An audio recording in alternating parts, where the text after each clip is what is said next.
Hey everybody, this is Carissa Keister from Stillwater Area Public Schools, home of the ponies, and you are listening to Pony Voices. On this show, we celebrate the amazing people of Stillwater Schools and give you an insider's view of what is happening across our district. Not only is our mascot unique, so are our stories. So grab a cup of coffee, get comfy, and settle in for our latest episode.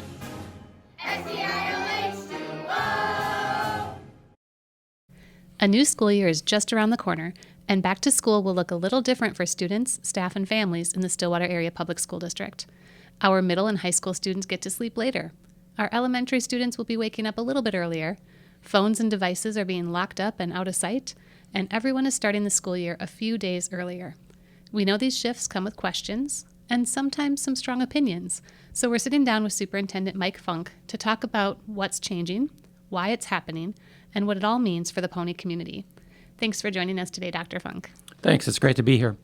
Let's start with one of the bigger changes, which I know is one we've been talking about in the district for more than a decade, start times. This fall, our elementary schools will be starting an hour earlier so that our middle and high schools can start later. What prompted the decision to flip-flop school start times? I think if you're to scan the Twin Cities metropolitan area, Stillwater area schools for the past number of years has had, especially for their secondary students, has had some of the earliest start times really in the metro and in Minnesota. And if you look at what research says about what's the best time for an adolescent to go to school, it's pretty clear that it should be after 8:30 in the morning. And I think this past year and the past number of years, we've started about 7:40 in the high school. Research is also pretty clear that earlier start times for our younger students is not as impactful on their behaviors and how they perform in school. So what we are doing is we are realigning ourselves with what the research says and what many of our peer districts are doing, and we're flip-flopping the start time. So I believe the elementary will start now around 7:45, and our secondary schools, middle and high school, 8:35, 8:45. So that is a significant change for some people in the community, and but we're doing it, and we're doing all these things this upcoming school year because we are student-centered and we're trying to do what's best for kids. So you talk about being student-centered and this is best for kids. So talk a little bit about the middle school and high school kids. You said research, but what does that really look like for kids when they come to school early? Yeah, so a lot of our students, they not only go to school, but they're in a lot of activities into the evenings. A lot of them have jobs, and they stay up pretty late. And we ask them to get up very early in the morning and come to school. And if you were to go and visit the high school, as we have done over the past couple of years, and talk to kids and talk to staff, they will tell you that first hour is a struggle for a number of students because they're not fully engaged and awake yet. And, the other piece is attendance can be an issue when, I can't get to school on time because I had too much going on in my life. And so what we are doing is we are shifting this to the biorhythms of the adolescent. And so, again, it's starting at after 8:30 and providing them a more opportunity to be awake and be more alert for school. And we are hopeful that we'll see a couple things out of this. One, less student issues during the school day. And two, we're looking for increased academic outcomes for our students. What about the flip side, the elementary students? I hear a lot of feedback that, I get it for secondary, but now my elementary kid is going to have to get up an hour earlier. Yeah, and again, I think the research has been pretty clear on that it has not been negative, impactful on the students. The challenge we are going to have, and I'm going to be fully transparent about this, is currently the way we're structured, our high school and middle school students get out first before our elementary students, and so they can be home for if they have to watch or oversee or babysit their younger siblings. By flip-flopping this, we are not going to have that opportunity. The older kids will still be in school while the younger ones are being released. So we are adding positions in our Adventure Club daycare. We're working with our high school to see if we can have some school-to-work opportunities for high school students that can help support the daycare options as well. And then we're also looking at maybe some different club opportunities within our schools to provide options for families at the end of the school day. I know Community Ed is working really hard to try to come up with extra enrichment things. They're going to have programming Monday through Thursday at all of our schools where kids could stay an extra hour. So I think there are opportunities that we are creating for families, knowing that the logistical side of this is probably the biggest challenge. I think the other thing that's important for the community to know is, okay, we're not just going to make this change and not study it, all right? So we are going to survey. We are going to ask feedback from our staff on how students are doing. We'll look at academic outcomes and see how they're doing. And then we'll survey families and see how the change is met and is it meeting their need as well. But our focus is trying to do it for the kids here. Okay. Well, I'm going to switch gears and talk about another maybe controversial topic, which is the calendar change. There's been a lot of chatter in the community because does look different. It's different than what our neighbors do to start a little bit earlier prior to Labor Day. And there's some who are eager. They have their kids that are ready even today to go back to school, and others who feel like summer's getting cut short for them. So just talk to me a little bit about the goals of moving the school year earlier. So first of all, yes, I will acknowledge for this school year, summer has been cut a week short. All right, compared to where we have been historically. But we're shifting a week, okay? Interesting thing when I came to Stillwater, we start school in late August, before Labor Day. So we start school already earlier than most of the state, but there was really no rhyme or reason on why we did that. So I suggested to the board that we take a look at doing one of two things. We either start school after Labor Day, like everybody else, or we move it up a week and we try to get in extra days of instruction before the winter break. And by doing that, we can do a couple of different things that are really advantageous for our students. One, it's going to be hot in August, but if you were to talk to teachers, they would rather have kids in school in August when they're ready to be back at school than they would in June when everybody's ready to go home. So that's an advantage. Two, we have high-stakes tests in the spring for our advanced placement students. We have high-stakes tests in the spring for our elementary students, for MCAs, where everyone's looking at how well the district is doing. We are providing more days of instruction prior to those tests. So that's a good fit. Three, when we're looking at students' mental health, all right, our current system is we just inherited because this is what we do. So we currently go to school until the winter break, and then kids take a break, and they have all their courses they're still thinking about because they're still having them, and then they come back for a few weeks in January, and then they take a final exam on information they learned the previous fall and early winter. I don't think there's a college in America that does that. So why are we doing that with our students? Why are we putting this added burden, added stress of I got homework over the break? Now they can have a break. They can be downtime for them, and they can spend time with family and friends and not have to worry about that burden. And the last thing is, as I previously mentioned, it's hard to teach in the late spring in Minnesota. So we will be done before Memorial Day.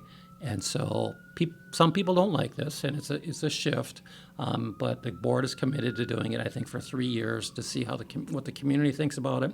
The staff is not sure what they think about it. I think our staff we hear both, just like you're hearing in the community. So we're going to give it a shot, and then I would encourage the board, whatever they decide, all right, if we're going to be different than somebody, let's have be a purposeful reason for being different. I think we've been different just because, and so this is where something we'll have to take a look at as we move forward. Okay. Well, I had that question. I'm glad you addressed that this is not necessarily something forever. It's let's try it and see what happens and get feedback from our community and from our staff on this. And our students. And our students, too. Yep. As you're encountering people on the street, I'm sure you're hearing about this. What are you telling people who are maybe not happy about this or skeptical about this change? Well, one of the big things that I hear is, okay, what about the state fair? And so what I tell people, if you're going to go to the state fair, you're going to go to the state fair. Okay, and if you want to take your kid out a day or two to go to the state fair, go ahead and do it. But last I checked, the state fair really should not be the deciding factor on what's best for kids within our school system. And so, but parents know what's best for their family, and parents are going to do what they're going to do, and I support that. And if that's what they want to do, we will as a school system support the families in that. The only other thing that I've heard from our community that kind of comes up over is just that alignment with summer activities and programs and camps and things that we are off schedule of other districts and other communities that offer those sorts of programmings. One of the big things that I heard about in the discussion leading up to this was, what about sports? What about fall sports? And we're starting school about the same time fall sports are kicking off. So one of the things that we're having to balance is what if we have double sessions of, practice? What does that look like? Okay, well, our coaches are far and away educators, and they're smart people, and they'll figure it out. Again, I think most families, as we get into the days in mid-August, are ready for their kids to be back in school. And I can tell you that at the end of May, most teachers and kids are ready to be out of school, and this kind of aligns with that rhythm. So we'll see how it goes. Okay, so stay tuned. We'll see how this one plays out. Last but not least, let's talk about cell phones. The school board recently approved a policy that will make all Stillwater Area Public Schools phone and personal device free from bell to bell. This includes things like smartwatches and AirPods and tablets. What concerns led the district to revise this approach to cell phones this year? Again, we are a student-centered organization, and as such, we look at, what are distractions? What causes stress in our students' lives? And a leading cause of stress is access to the internet, access to social media, constant communication that is not school-focused. And this is our attempt as a district, working with our families who are partners in this, to really try and do what's best for the mental health of our students. And so really this is we are being very strict about this, that we do not want cell phones used during the day. So I would tell families, if kids are going to bring them to school, we are going to have an opportunity for the kids to secure them in a location within our schools, and they'll get them at the end of the day. But if they don't need them at school, I would not send them to school. But again, it's to really provide an environment where kids are talking to one another rather than looking at a device on their phone and worrying about whatever their phone has in front of them. So there's been a lot of research on this that, and I think there's legislatures throughout the country that are putting various phone bans in place. And our school board has taken a very, I would say, bold approach to this. And so this is something that we're going to have to be, it's going to be challenging the first few weeks that we do this, but if we do it right, it should be a non-issue for students moving forward. You've talked to students and to staff and families about this. What's the response you're hearing? The initial response is, I don't want anyone to take away my phone. And, we've got a student advisory group at the high school we've talked about. And then at the end of the discussion, they're like, yeah, you know what, this might be a pretty good idea. Because the students talk about, they have some teachers in their class, in their schools, who are very strict on phones, and they can go to a teacher and everyone's phone's got to be away, and it's a much more focused class and much more engaged. Others, not so much. And so I think one of the concerns our teachers have is, are we going to be consistent about this? And by saying there's no phones, that's about as consistent as it gets. And so I think the teachers will appreciate that. I know the students will appreciate it. But again, it's a different, it's a different piece. The other feedback I've heard quite a bit on is from parents, and that is, well, what if I need to get a hold of my student?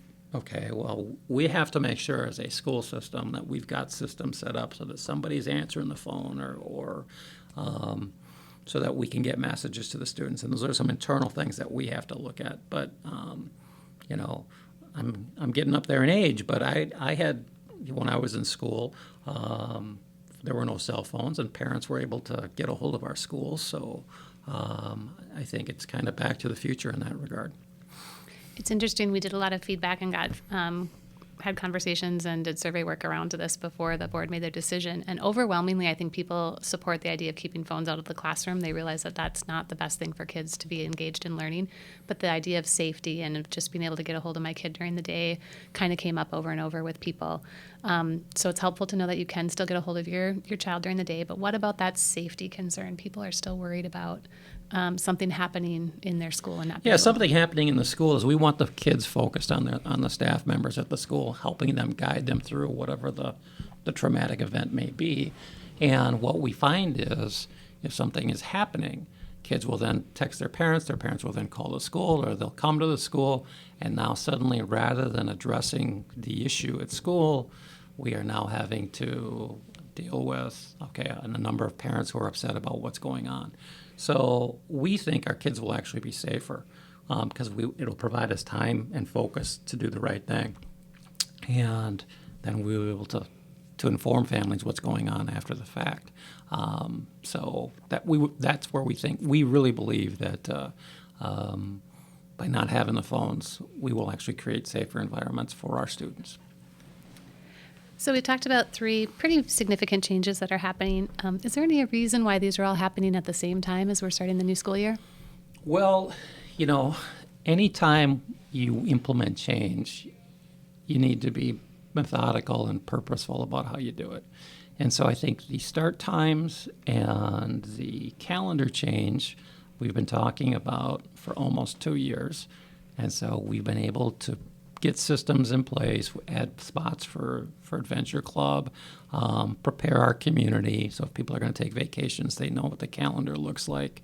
And if they have to shift their schedules based upon the student schedule, they've had the time to do that.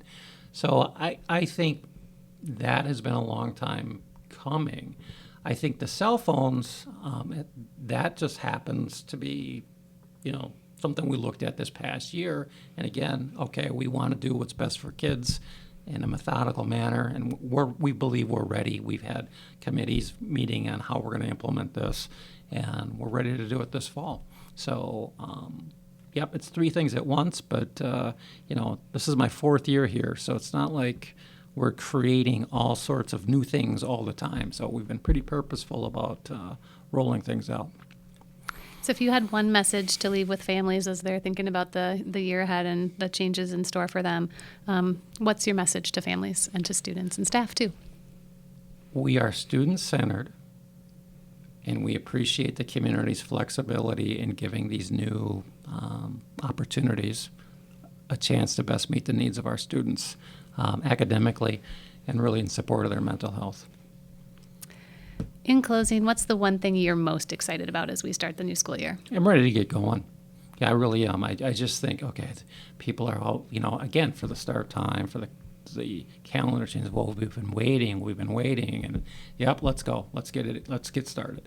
And I'm excited to see what people think about it throughout the year, and I'm excited to see feedback we get at the end of the school year for all these things. Great.